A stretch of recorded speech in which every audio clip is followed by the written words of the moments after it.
Shalom frères et sœurs, eh bien, le message que je veux vous adresser aujourd'hui concerne bien sûr l'actualité, c'est-à-dire ce qui se passe en Iran. Mais pour ça, nous devons comprendre que la Bible n'est pas un livre comme un autre. La Bible est prophétique.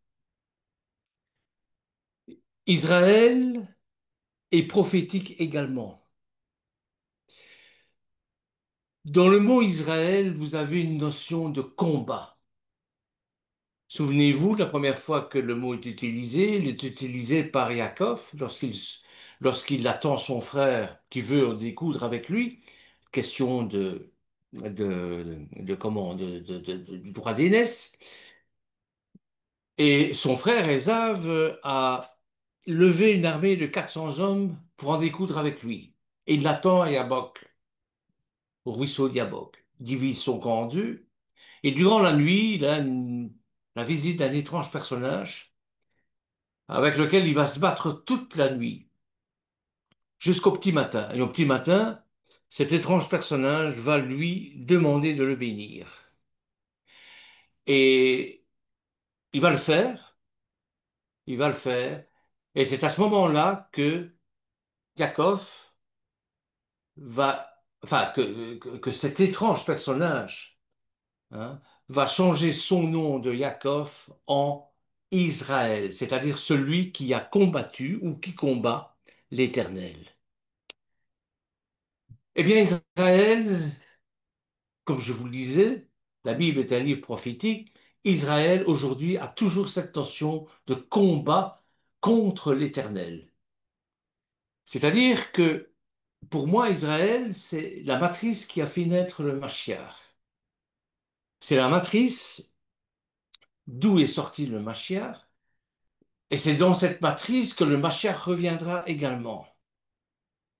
Mais les douleurs de l'enfantement, nous les avons déjà rencontrées une fois lorsque le peuple s'est formé en Égypte, hein, avec les 10 plaies d'Égypte, c'était les douleurs de l'enfantement.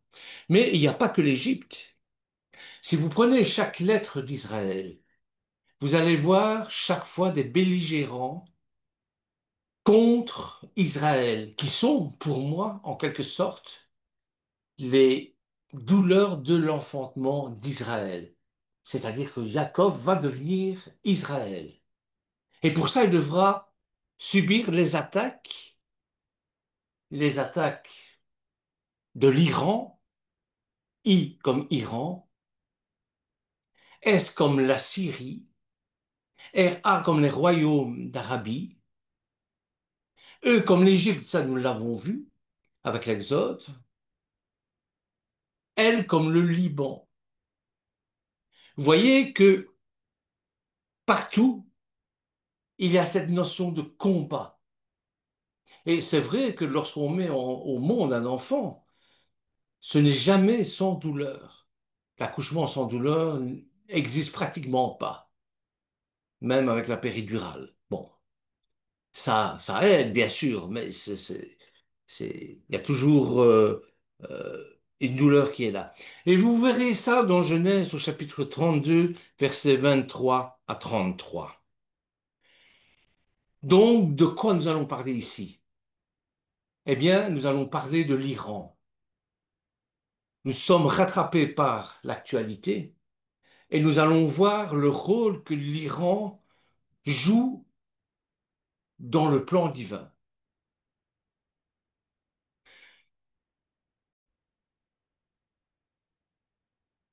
Donc, pour ce faire, j'ai fait un petit PowerPoint. C'est quand même beaucoup plus facile à comprendre le rôle que l'Iran joue dans le projet divin, en quelque sorte. Alors, nous allons faire un partage d'écran. Voilà.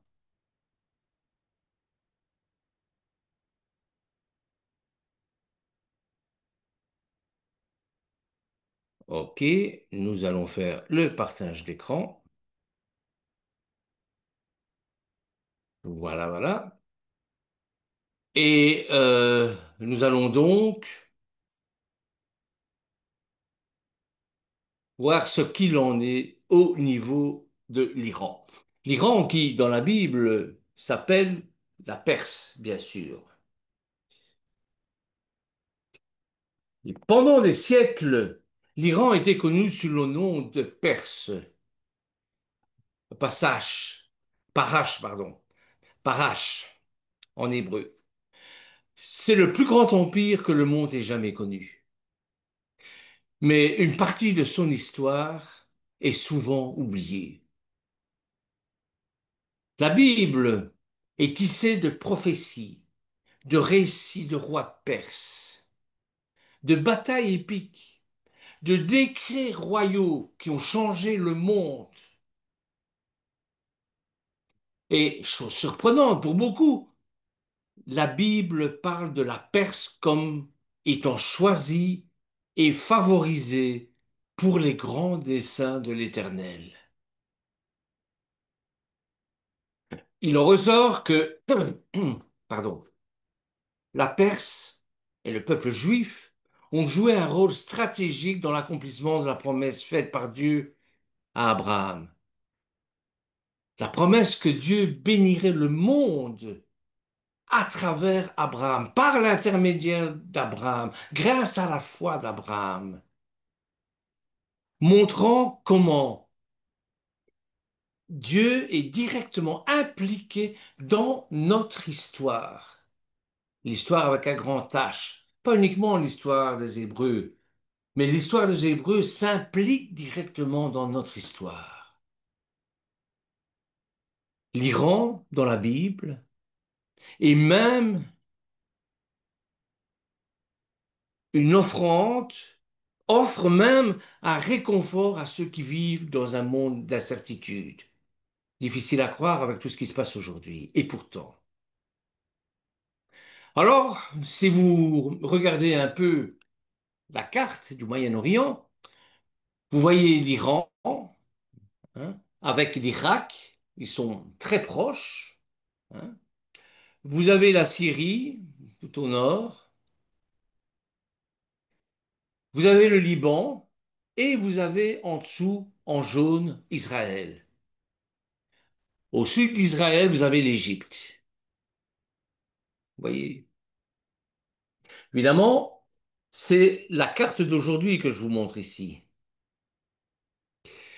Euh, la carte biblique est différente, mais ce sont les hommes qui se sont partagés les territoires comme vous le voyez ici. Donc, l'Iran possède un patrimoine biblique extraordinaire. L'Iran, c'est la Perse, hein. L'Iran est mentionné à de nombreuses reprises dans la Bible et constitue un élément clé des plans de Dieu pour son peuple.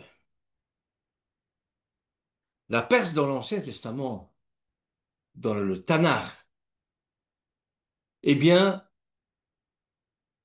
vous avez les histoires d'Esther, d'Esdras, de Néhémie, de Daniel. Eh bien, tous ces personnages bibliques, prophètes et même les rois, proviennent de Perse.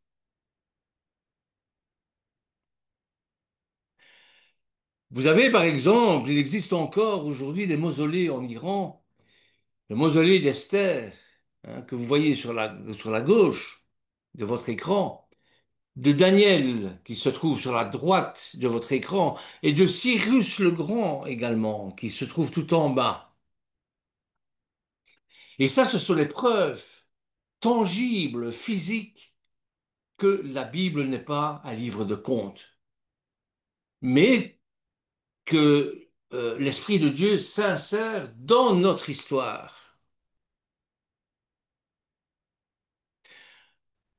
Nous entendons parler de la Perse pour la première fois dans le Tanakh, dans 2 Chroniques 26, chapitre 26, concernant le roi Cyrus.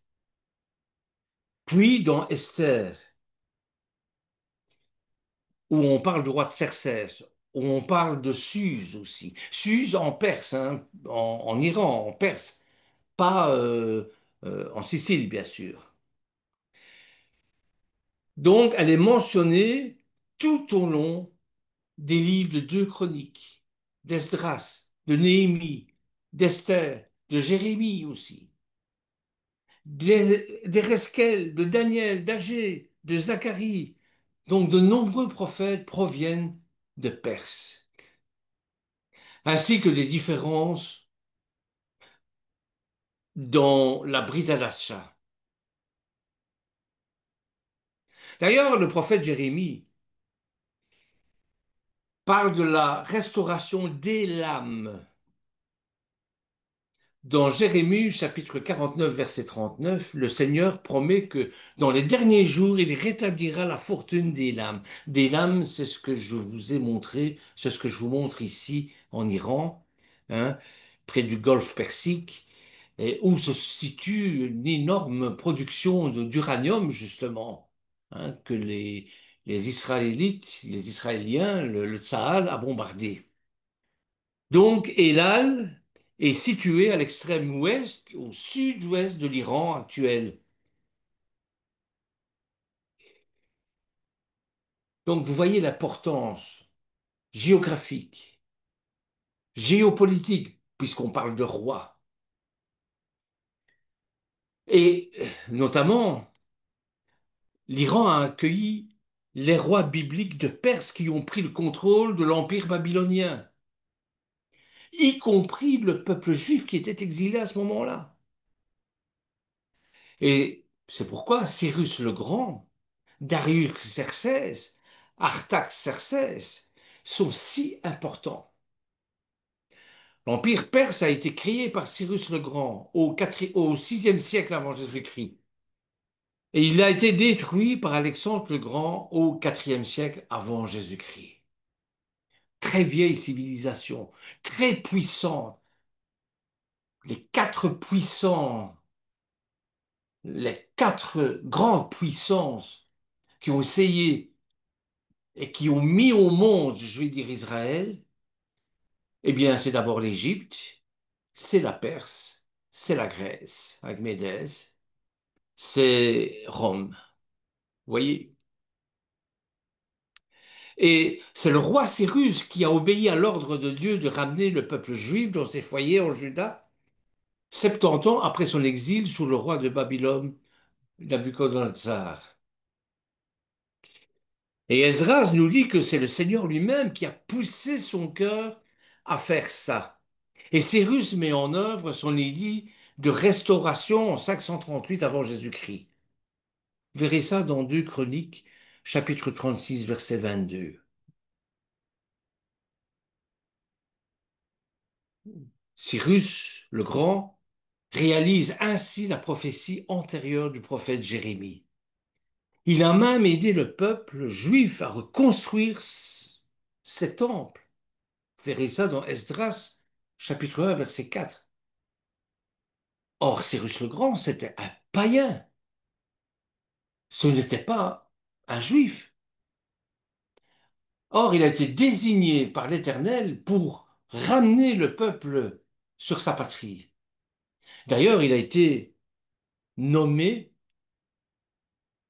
le Machiar à ce moment-là, loin de Dieu. Un non-juif qui est loin. C'est extraordinaire.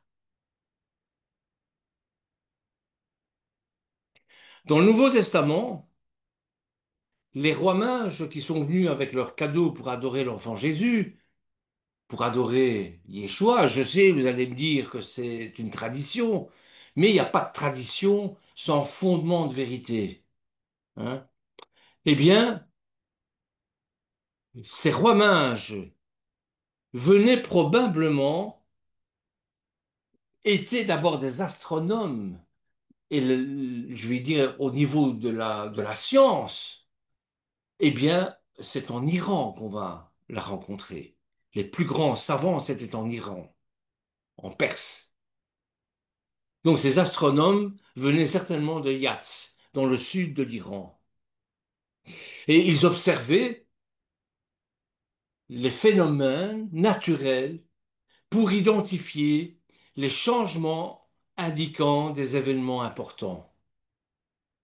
Et il savait très bien que l'apparition d'une étoile avait quelque chose d'extraordinaire au niveau de l'humanité. Donc, dans la Brit Hadasha, on parle aussi des Perses. Dans la Brit Hadasha, dans Acte 2, le jour de Shavuot, le jour de la Pentecôte, on voit la roi Kodesh, l'Esprit Saint, a donné la parole dans des langues des hommes pieux de toutes les nations qui sont sous le ciel. Partès, Médès, Élam et les habitants de Mésopotamie. Et ces groupes sont tous originaires de ce qui est aujourd'hui l'Iran. C'est la Perse. Donc, l'Église primitive et l'Iran vont jouer un rôle important dans l'évangélisation.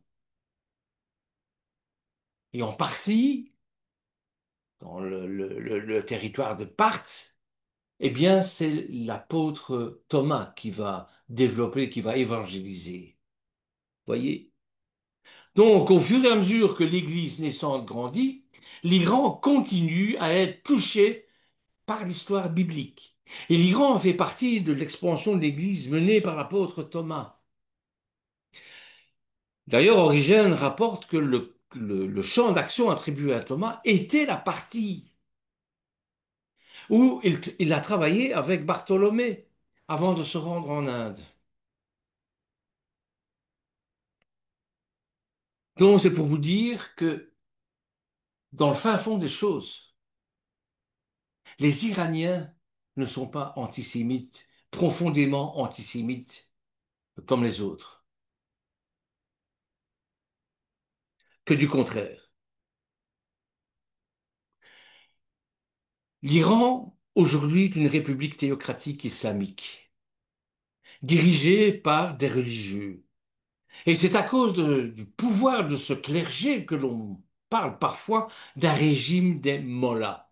Les mollahs, ce sont les hauts dignitaires islamiques qui ont pris le pouvoir en 1979 et qui dirigent d'une main de fer l'Iran, hein, au même titre que le Hamas dirige euh, Gaza, le Hezbollah, la Jordanie, et ainsi de suite. C'est la même veine. Et le but des Ayatollahs Khomeini, hein, qui sont ces hauts dignitaires qu'on appelle les mollahs, eh bien, c'est d'éradiquer Israël de la carte, par tous les moyens. C'est un groupement terroriste islamique. Et leur but, c'est de faire appliquer la loi coranique, la charia, avec la destruction du chrétien et des juifs.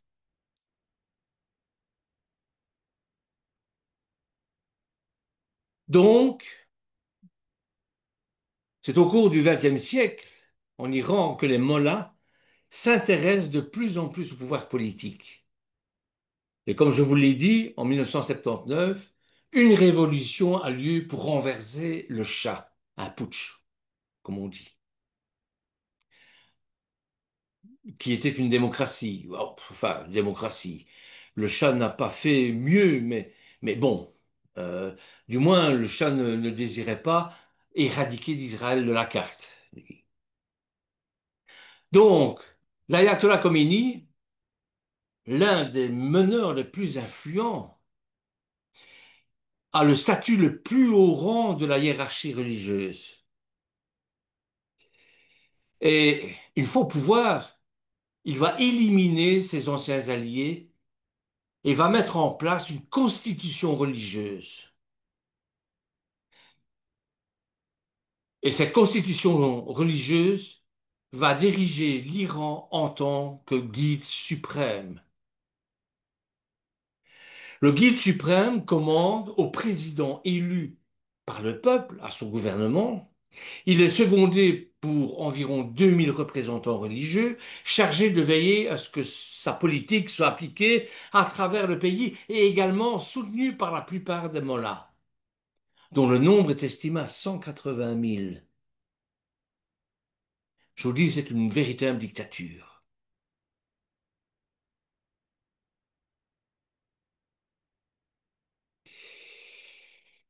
Donc, voilà le régime islamique extrême imposé à l'Iran,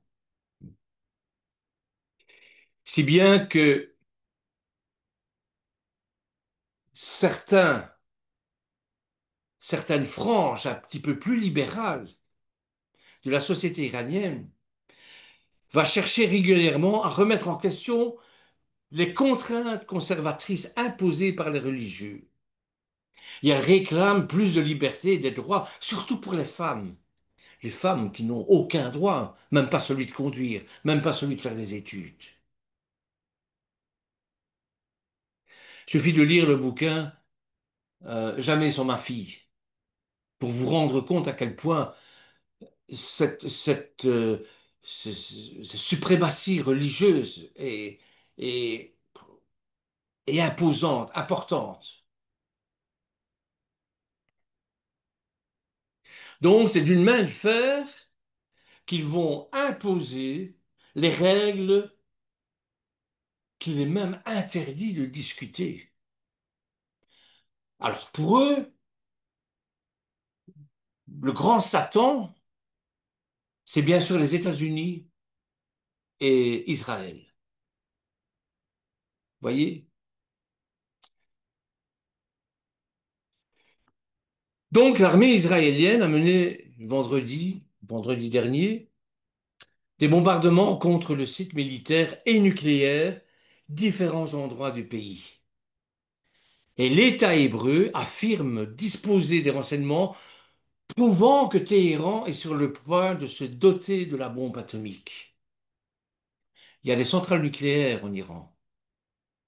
Et bien sûr, qui dit centrale nucléaire, dit uranium. Uranium enrichi. Et bon, il y a un office international qui contrôle justement la prolifération d'uranium enrichi. Et comme par hasard, l'uranium enrichi en Iran est 45 fois au-delà de ce qu'il est toléré par le monde, par cet organisme indépendant qui contrôle évidemment pour éviter les dérives. Seulement, voilà, le monde et même les experts, les contrôleurs, n'ont rien fait pour empêcher cette prolifération. Et d'ailleurs, c'est parce qu'il y a eu ces attaques, ces attaques et cette guerre que Israël a déclenché cette guerre. Pour ma part, je trouve qu'Israël a eu une fin. La meilleure défense, c'est l'attaque. Et il savait très bien que dans l'état actuel des choses, eh bien que les Iraniens, enfin, je ne devrais pas dire les Iraniens, pas le peuple iranien, mais du moins les dirigeants islamistes, eh bien, ces dirigeants islamistes étaient sur le point de créer la bombe atomique. Est-ce que vous vous rendez compte de la catastrophe que ça aurait été, et pour Israël, mais pour nous aussi? Parce qu'il ne faut pas se leurrer. Bon, Israël, c'est notre point de repère. Si Israël s'enrhume, nous attrapons la grippe. Et ce serait la porte ouverte, bien sûr, à l'islamisation de tout l'Occident. Donc, dimanche, normalement, les États-Unis devaient discuter avec les dirigeants islamistes, hein, avec les mollahs, pour justement freiner un peu cette prolifération. Vous savez qu'aujourd'hui, Téhéran dispose d'un stock total d'uranium enrichi de 9 tonnes. Et selon le dernier rapport de l'Agence internationale de l'énergie atomique, c'est 45 fois la limite autorisée par l'accord de Vienne. Et surtout, parmi ces réserves de matière enrichie, il y a 500 kilos d'uranium qui est à 60% fissile. Ça veut dire quoi? Eh bien, ça veut dire que c'est inquiétant. C'est inquiétant parce que le seuil nécessaire pour fabriquer une bombe atomique est de 90%. Inquiétant aussi car le passage de 60 à 90, 90 pour les Français, se fait beaucoup plus rapidement que celui de 30 à 60%. Et c'est un contrôleur français, Benjamin Haute-Couverture, hein, qui rapporte ces faits. Le palier le plus complexe est celui des 20%. Et l'uranium n'a pas à être enrichi à 90% pour être fissile, c'est-à-dire pour créer la fission nucléaire lors d'un impact d'une bombe atomique, par exemple. Il est déjà à moins de 80%, voire à 60%. Autant dire qu'ils ont la bombe atomique. Alors revenons à ce qui s'est passé vendredi avec l'attaque du Sahel, hein. Cette attaque de Sahel qui porte un nom de guerre, qui a été puisée dans la Torah, la prophétie détournée de Balaam. Donc, l'opération d'envergure menée par Sahel contre les infrastructures nucléaires iraniennes, derrière ce nom, à la résonance mystérieuse, c'est une page de la Torah que le gouvernement israélien a choisi de brandir comme bannière spirituelle. Ce verset, tiré du livre des Nombres, s'inscrit dans la célèbre prophétie de Balaam.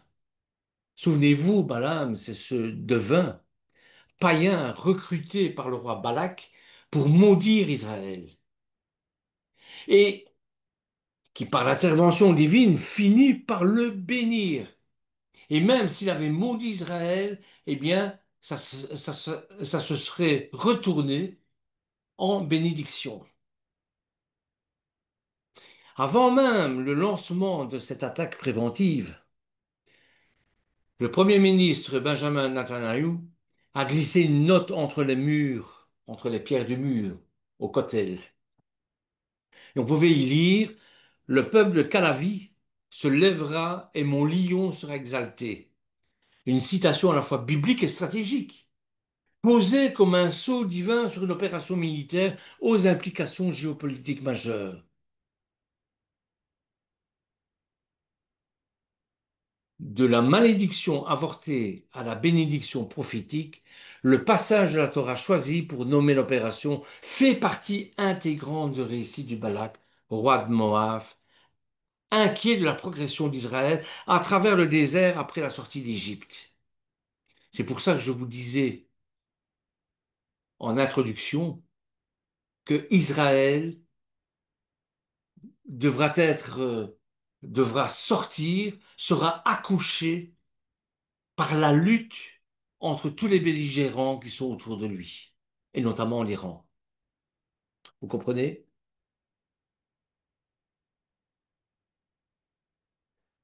Dans une tentative désespérée de stopper leur avancée, Balak dépêche auprès du prophète Balaam des émissaires afin qu'ils maudissent ce peuple menaçant. Mais l'Éternel intervient. Tu n'iras pas avec eux. Tu ne maudiras pas ce peuple car il est béni. Et malgré plusieurs tentatives, Balaam ne parviendra jamais à proférer la moindre malédiction. Et mieux encore, à 3 reprises, il va bénir Israël, chaque fois sous l'inspiration divine. Et parmi ces bénédictions, Une en particulier résonne encore aujourd'hui. Voici un peuple se lèvera comme un lion et rugira comme un lion. Il ne se couchera pas avant d'avoir dévoré sa proie et bu le sang des tués. Nombre chapitre 23 verset 24. Cette métaphore du lion qui bondit pour dévorer ses ennemis n'a rien d'innocent, bien sûr. Elle symbolise la puissance implacable d'Israël, l'élan irréversible d'un peuple qui, même menacé, se dresse avec la férocité et la dignité du faux royal. Une allégorie biblique au service de la dissuasion stratégique. La référence au peuple de Calavi, mais que la tradition rapproche du lion et non du chien, en raison d'un jeu de mots hébraïque qui est puisé dans une forme de parallélisme et qui est très courante dans la littérature biblique. Eh bien, cette figure de style se manifeste ici par la répétition volontaire du sens à travers des mots différents mais étroitement liés dans une structure poétique. Kalavi yakum vekahari yitnase. Comme un lion, il se lèvera. Comme un fauve, il l'exaltera. Ce choix littéraire ne relève pas uniquement de l'esthétique. Il constitue une arme psychologique et symbolique, bien sûr. Un avertissement adressé à l'Iran et à ses alliés, comme l'Irak, hein, qui est fourni en armes par l'Iran. Hein. L'Iran, à coups de dollars, qui finance les, euh, les groupes terroristes pour attaquer Israël, pour détruire Israël. Donc, c'est un avertissement adressé à l'Iran et à ses alliés que sous le masque du silence biblique, Israël demeure une nation aux racines profondes, à la mémoire biblique active, capable de brandir sa foi comme une épée et son histoire comme un rempart. Une opération militaire et spirituelle. Lors de cette opération, des cibles cruciales du programme nucléaire iranien ont été frappées. Et parmi les victimes figure bien sûr le commandant des gardiens de la révolution et le chef d'état-major iranien. Forcément. En parallèle, des actions aériennes des unités spéciales israéliennes auraient également été engagées sur le sol ennemi, illustrant la coordination millimétrée entre les renseignements et la frappe. C'est pas un hasard, hein. Si Netanyahou a tenu à inscrire cette action militaire dans une tradition spirituelle juive, c'est certainement pas un hasard. Et en choisissant une parole prophétique comme nom de code, il rappelle que pour Israël, l'histoire s'écrit dans la continuité d'un récit ancien, où la guerre n'est jamais dissociée à l'éthique, de la mémoire et du sens. Le message au monde est le suivant. Israël se tiendra debout, comme un lion. En invoquant cette prophétie de Balaam, voici un peuple habitera à l'écart. Celui qui te bénit sera béni, celui qui te maudit sera maudit. Eh bien, le Premier ministre renvoie à l'Iran une fatalité biblique, celle de l'échec programmé de ceux qui veulent la disparition, les ratifications d'Israël. Ce message glissé dans les pierres millénaires du Kotel transcende des stratégies militaires. Il dit au monde entier la certitude intime d'un peuple dont l'existence même, pour reprendre ta formule du récit, se lève comme un lion et ne plie jamais.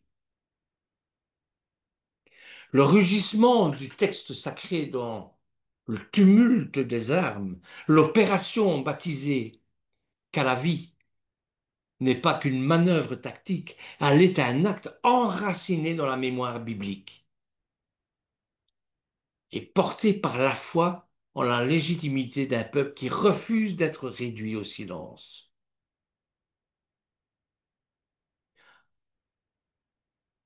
En opposant à la haine les paroles d'un prophète contraint à bénir ce qu'il voulait maudire, Israël affirme un principe fondamental de justice de sa cause et ne dépend pas de ses armes, mais du souffle de la roi antique qui les précède. Voilà, frères et sœurs, ce que j'avais à vous partager aujourd'hui.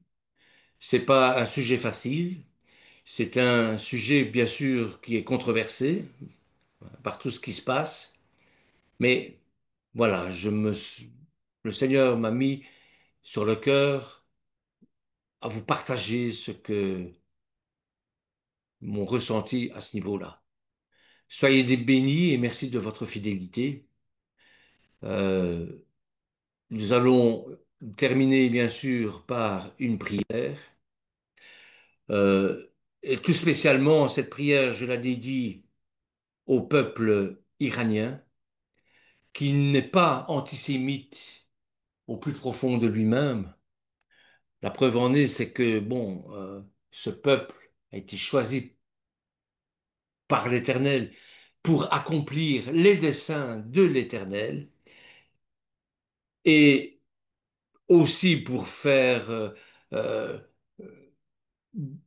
et aussi pour aider Israël dans son accouchement, si j'ose m'exprimer ainsi. Alors, cette prière, nous allons la faire ensemble, si vous voulez bien. Dieu Tout-Puissant, Père éternel, je remets ces quelques instants entre tes mains. Et tout est entre tes mains, c'est toi qui décides que ta volonté soit faite. Je sais que dans la plupart du peuple iranien demande justement d'être libéré des mollahs, de ces extrémistes religieux qui les prennent en otage, qui les prennent sous leur coupe et qui dirigent leur pays selon ce qu'ils veulent bien, selon une dictature. Alors mon Dieu, que ta volonté soit faite avant tout. Je sais que tout est écrit, que les prophéties doivent se réaliser, mais nous aspirons grandement à ce que ton Fils revienne, instaurer le royaume sur terre comme dans les cieux. Nous savons, à travers ce qui se passe avec Gaza, avec le Hezbollah, avec les Mollahs, nous savons que lorsque ces tribulations arrivent, que l'heure de la délivrance est proche. Amen.